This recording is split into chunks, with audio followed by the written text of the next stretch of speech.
must-eat foods in Chinatown, Bangkok. Local favorites only. I'm in Bangkok, Thailand, and today I'm going to share with you 5 of the most iconic Thai street foods to eat and where to eat them when you're in Yuwara, Bangkok's Chinatown. Good morning, hey everyone, hope you're having an amazing day. It's Mark, means it's bright and early in the morning. Just after 6 a.m. and we're getting started early. I'm in Yuwara. This is Bangkok's Chinatown, one of the most famous places in the entire city for street food. I mean, there's so many dishes you could eat, but I wanted to take you to eat 5 of the most iconic, the local foods that I think you should not miss when you are in Bangkok's Chinatown, and we're gonna eat them all in one day.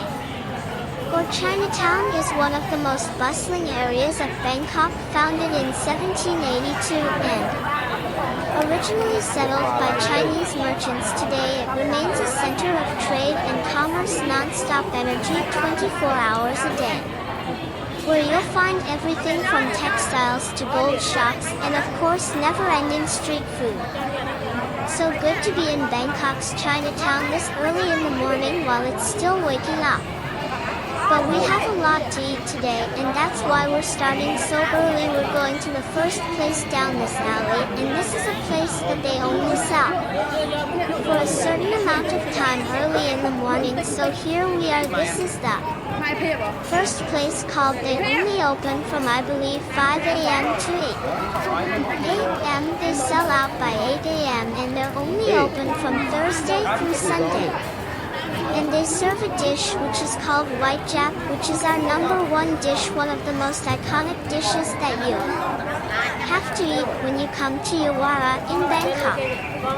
Yes, one of the main things about this dish are the noodle rolls, and so actually Uncle makes them fresh. He has dried the dry noodles, which are in squares, and then when he boils them in water, in hot water, then they curl up into coils of noodles, and that's the signature noodle of Japan, and from there it's basically an all-pork affair.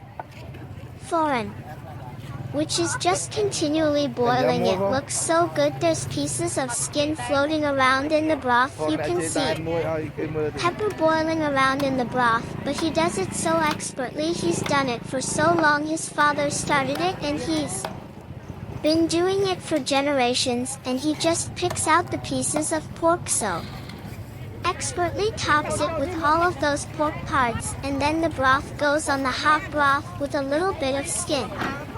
Okay, here it is. This is dish #1, which is called white chocolate again, and this is a dish that you will find just throughout Chinatown, throughout Bangkok. It's extremely popular, and it's a very Thai Chinese dish that originates with the Ayachu or the Atachu people from southern China, who migrated through Southeast Asia, bringing with them their food, and so Chinatown has a very strong influence from the Tutu or the Tachu people. They said the recipe is from 100 years ago. This looks amazing, thick, rich. Okay, let's just try that broth first.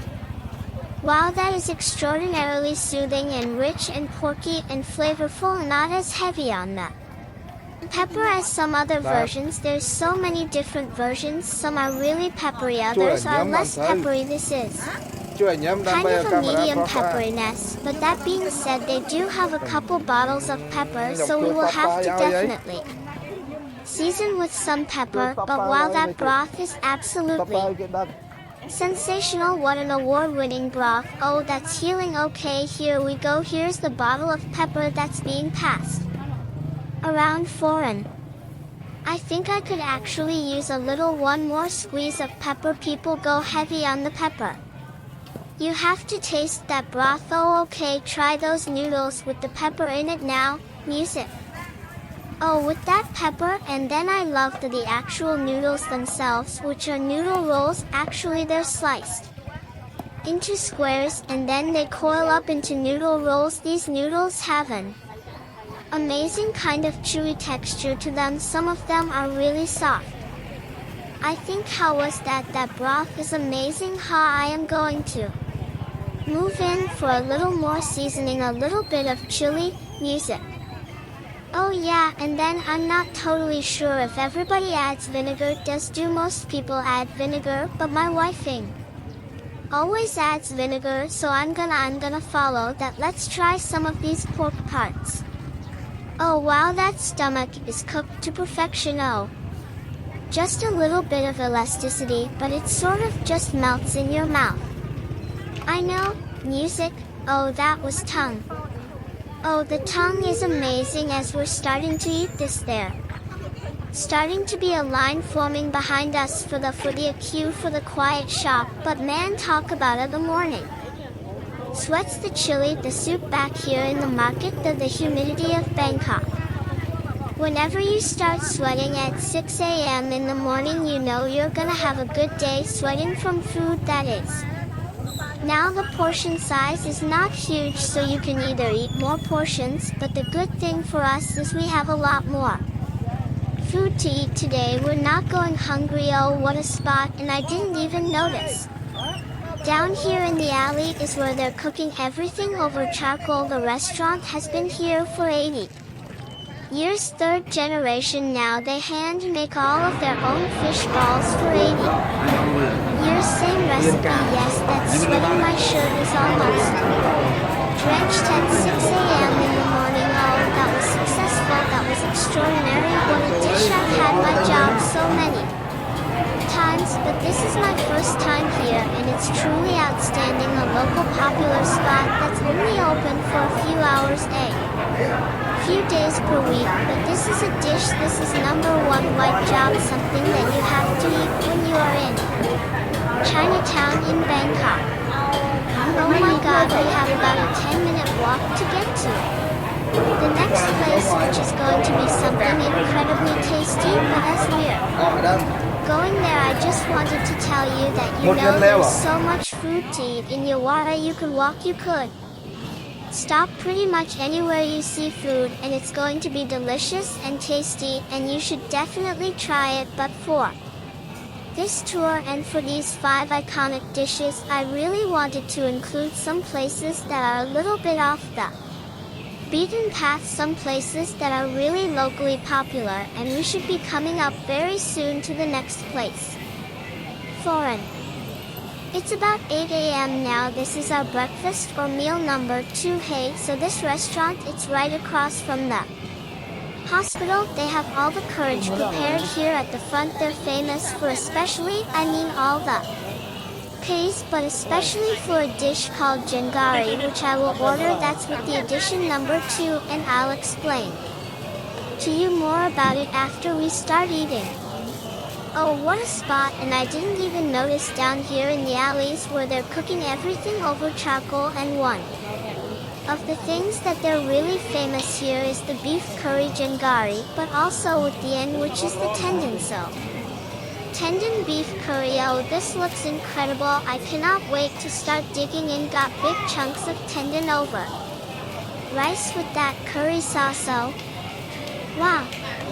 The tendon just melts in your mouth. It's almost more like a stew actually, and that kind of brings us to the history of jengari, which is a yellow Korean Thai, but this is the Chinese version. It's a Chinese Thai curry which has been influenced from so many cultures. Jengari typically uses some curry powder, which is an Anglo-Indian invention similar to masala, but with like a curry powder blend of spices, and so actually jengari is a dish that has history with British naval officers with Indian spices, and here in Yawara it's a dish that has developed as a blend of Thai, a blend of Indian, a blend of Chinese influence, all spread and all coming together in a really mild curry that eats and tastes more like to me it's more like a tendon stew rather than a curry, as you